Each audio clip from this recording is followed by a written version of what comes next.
What's up, philosophers? Another day, another learning that we want to give into your minds. I am Florence Mosay. And I am Aliona Asis. I am Dieter Cabala. I am Trina Simenandres. And I'm Angela Perelia. And we are Group 5. For this lesson, we will tackle about the utilitarian ethics. But first, what is utilitarian ethics? Take it away, Aliona.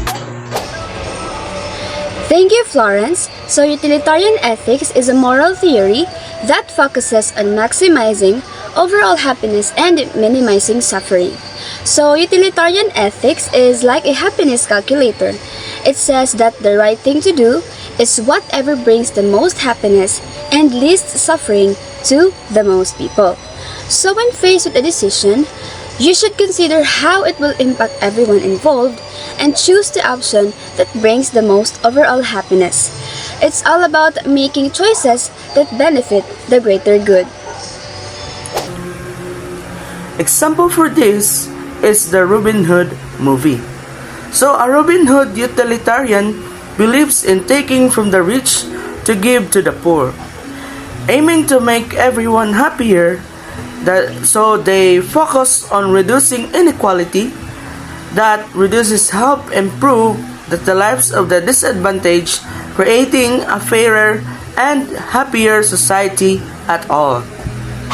Hi everyone, I will be discussing what is happiness.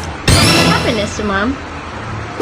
Happiness, according to Jeremy Bentham, model of utilitarianism, is absence of pain. Yes, happiness according to Bentham can be measured through philosophic calculus, in which it can measure the amount of happiness and pleasure that a specific action may produce. Take it away, Florence. Thank you, Aliona. The formula or calculation of the philosophic calculus, simply happiness minus pain equals balance. According to Bentham, the balance is the basis of morality. For instance, I will sum up all of my happiness and pain and I will subtract them, and if the results conclude that happiness is greater than the pain, which makes happiness is the balance. Dieter, I need your help! Don't worry, Florence. I got you. Another model of utilitarian proposed by John Stuart Mill. It indicates that he disagrees with Bentham. But why? Because, according to Mill, we can calculate the amount of pain and pressure that an act procedures. For Mill, the philosophic calculus cannot be the basis of morality, but most of the people that attains happiness. Now I know.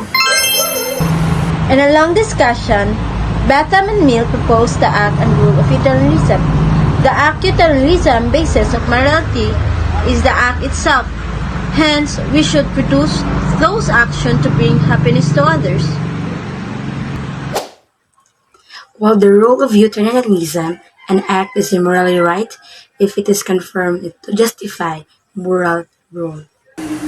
The act of utilitarianism focuses on the happiness of the people, while the rule utilitarianism follows a rule or principle that can give you happiness to the people. Florence, back to you. Thank you, Dieter. Now I know many of you knows the topic already. Let's do a quick recap of Bentham's and Mill's model of utilitarianism. Bentham's model of utilitarianism says happiness can be measured using the philosophic calculus. For Bentham, the intense or intensity the pleasure, the better. The longer or duration it lasts, the better. The more certain or certainty that it will happen, the better. The closer or the propinquity that it will occur, the better. The greater the possibility or the fecundity that it will be followed by another pleasure, the better. The purer or purity the pleasure, the better. Or the of the greater of the number of people that it benefits or the extent, the better. While Mill's model of utilitarianism indicates that happiness cannot be measured and its basis are the happiness of the greater people. To continue discuss the differences and the pros and cons of act and rule utilitarianism, Alyona, are you there? Oh, I'm right here. So to answer that, Florence, act utilitarianism is like looking at each action separately and deciding if it brings more happiness or less suffering. It's like asking yourself, will this action make people happier overall? If the answer is yes, then it's considered morally right. On the other hand, rule utilitarianism takes a broader approach.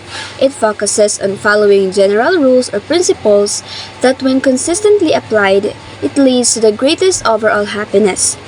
It's like having guidelines to follow. For example, a rule could be always tell the truth or never harm others. By following these rules, it aims to create the most happiness in the long run.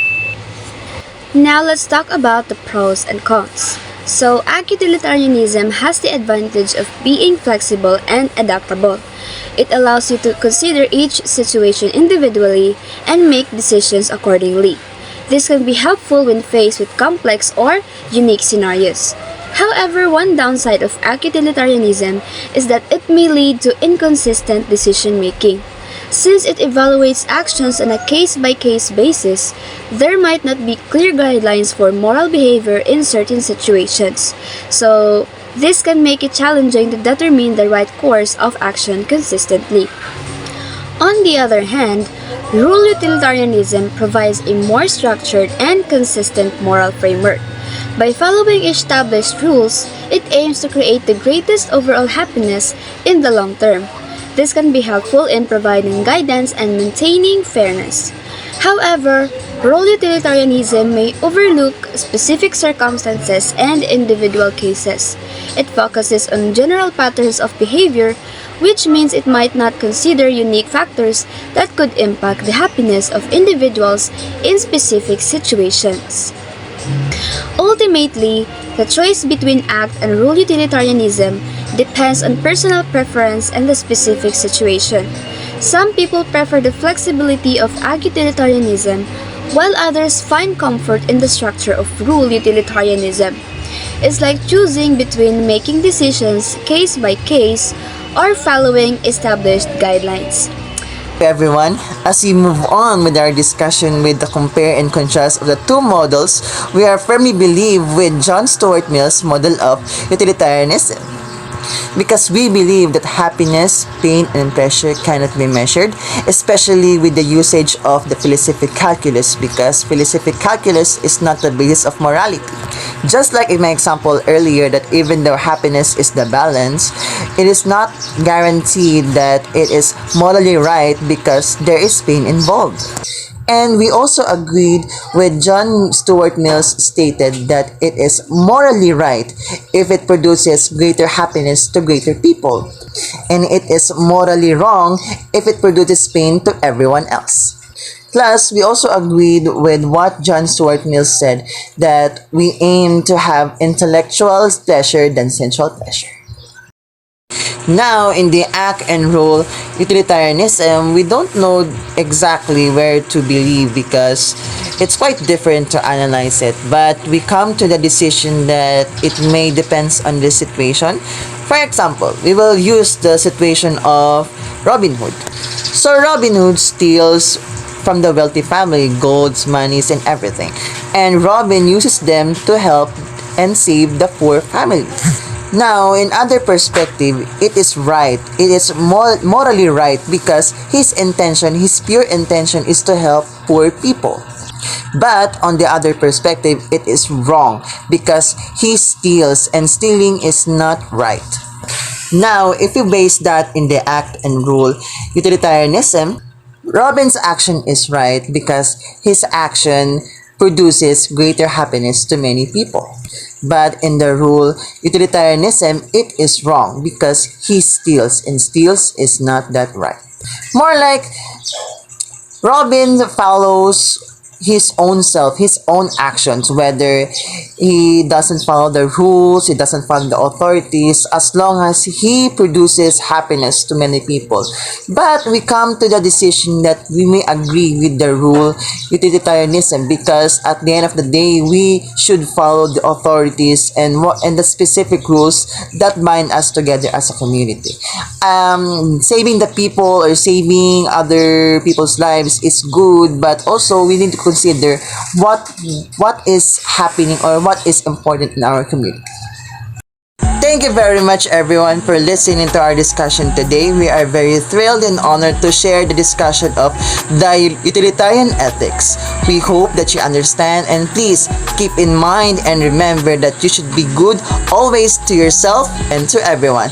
Thank you everyone and God bless. Mabuhay future educators, or should I say, mabuhay future philosophers. Thank you everyone and God bless.